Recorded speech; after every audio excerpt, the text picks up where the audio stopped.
होता है सारे परिवार को लाके हम बैठा मोदी प्रधानमंत्री का लेकिन उनका परिवार गुजरात से देख रहा था टीवी पर परिवार का कि वहां का बलिदान देखने के लिए नहीं आया।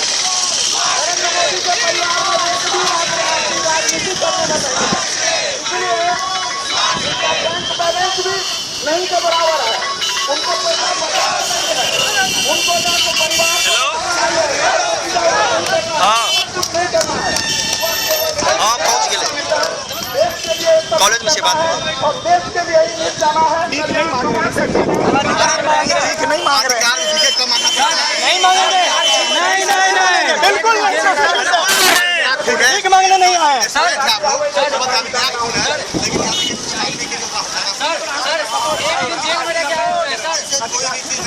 एक दिन जेल में रह गया बदलाव लाएंगे सर।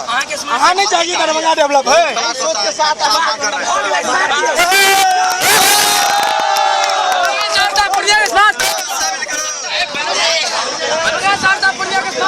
शामिल